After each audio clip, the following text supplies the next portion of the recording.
Alex, I want to be a millionaire. This millionaire stuff, this sounds amazing. So like I genuinely believe that, and that's 100% my goal is that every single person that we have becomes very, very wealthy. Because I'm going to die and it's not going to matter anyways. And if everybody else can make some too, great. So that is a path.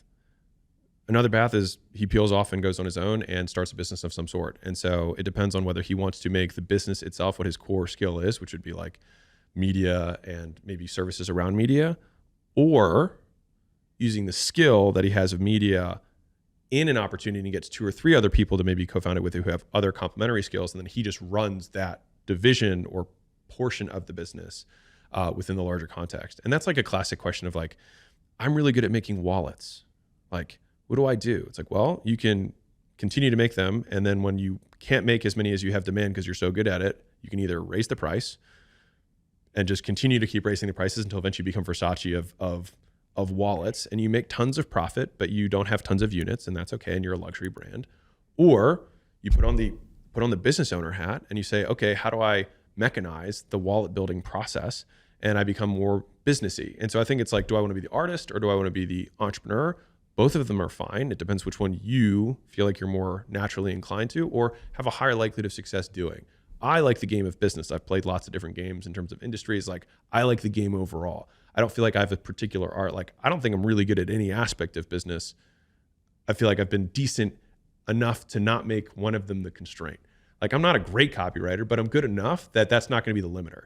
Like, I'm good enough. Like, I'm good enough at hiring that I can make sure that that's not the limiting factor, right? And so that's kind of how I think about it in terms of business growth overall. And so it'd be the same thing with Caleb. Is like, we have to identify what the constraint of the system is, and then deconstrain it. When you say talent stacking, I've heard you say that a few times. What do you mean by that? So this is one of my favorite topics. Many skills, like 1 + 1 = 5 when you put them together. So let's say you have somebody who's really good at math in the beginning. That as a skill, not super monetizable, right? Okay, well then you learn bookkeeping. Okay, well now you had a proclivity for math, but you learned something that has value in the business world. Okay, then you learn to get your CPA, now you become an accountant. Okay, more valuable. Then you start studying around tax law and insurance, and you're like, oh, significantly more valuable. And then you learn how capital markets work and how debt markets work, right? And you understand how mergers and acquisitions work. And all of a sudden, you're a CFO. And then you learn how to sell and promote a little bit. And all of a sudden, now you're a rainmaker. And so you still needed to be good at math. But when you stack these other skills on top of it, the original math skill becomes significantly more valuable when you have these skills on top. But each one kind of requires the one before, which is why one of the things I hate about kind of the entrepreneur world a little bit is like, they'll learn something new and then poo-poo the thing before. It's like, I'm not upset at the teacher who taught me arithmetic because I learned algebra. One was necessary for the next. And so as entrepreneurs, a lot of times it takes, I think, the self-awareness to say like, where am I at on my skill stacking adventure, right? And each skill, every skill you add to your skill tool belt makes the rest of your skills more valuable, which is why I think it's so cool, which is why I'm such a big advocate for education overall. And that's, mission of acquisition.com, make business accessible to everyone. That's why we put all this free stuff out there, is because like, if we can give people enough skills, they'll be able to stack them on their own and then just achieve whatever they want in a totally different way. If you allow me to go there, it's like, you look at Jay-Z, right? Maybe he was somebody who naturally had rhythm, right? And so then all of a sudden he learned how to rap. Okay. Took his rhythm, put it in a rap. Okay. And then he made his first CD. Okay. And then he learned how to promote. Ooh, significantly more valuable. And then he learned how to make a label. And then he learned how to recruit other artists. And so he still needed to learn how to promote the other artists. If he didn't know how to promote at all, he wouldn't have been able to do it.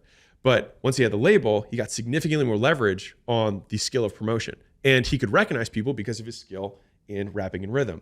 And so like, each of these skill stacks on top, and then eventually he pinnacled into Beyonce as his top skill. I'm just kidding. I was gonna say. Like, where is he going? Yeah. But like, that's the idea. So like, and that's why I'm just like, learn the skill, find the next skill. And the nice thing is that it doesn't even matter how disparate the skills are. Like, if Jay-Z is really good at math and understands capital markets and understands the label, those combine to into another cool melange, right? A little French word, like mix of skills that's like unique to Jay-Z. And the longer you play the game, the more skills you get and the more unique your mix of skills is. And that to me is like the coolest part about business and just like education in general. I stumbled across a bit of a similar but maybe adjacent idea in my career where when my company went public on a stock exchange in Europe, I then learned from an investment bank when we were having the meetings with the banks.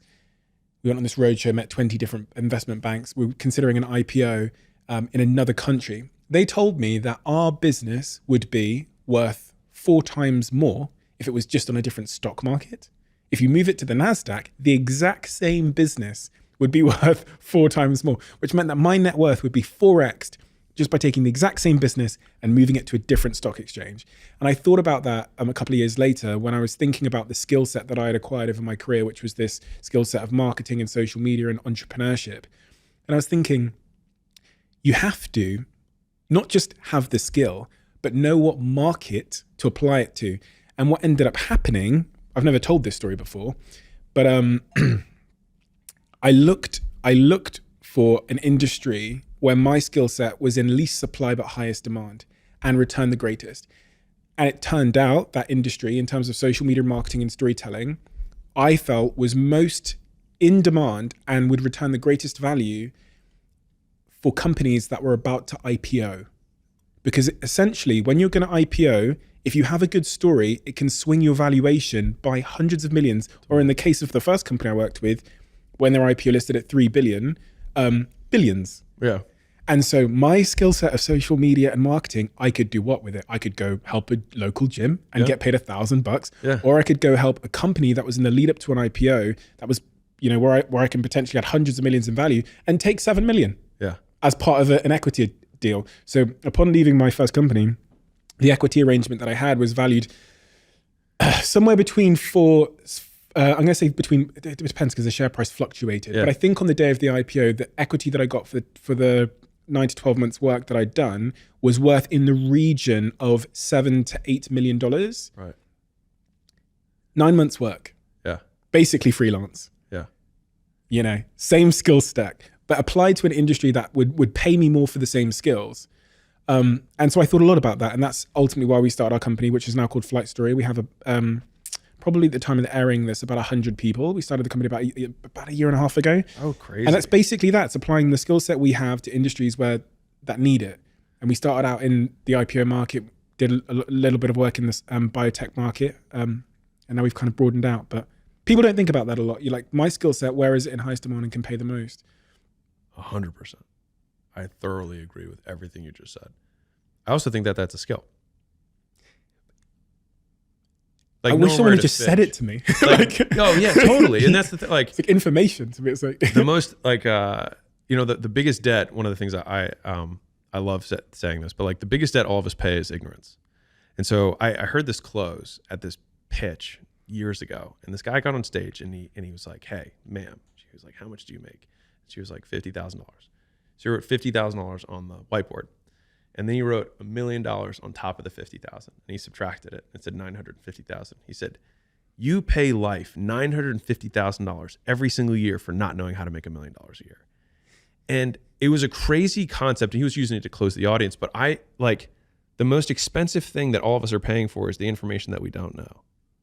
And that's like both frightening and also incredibly exciting, because like fish in the best ponds, right? Like a good fisherman knows where to fish, and everybody can put a hook and a thing and stick it over the water, but like the best fishermen know where and when, et cetera. And that's exactly the story that you said. Is like, I had the hook and I had the reel and all that stuff, but like I went to where the best fishing was.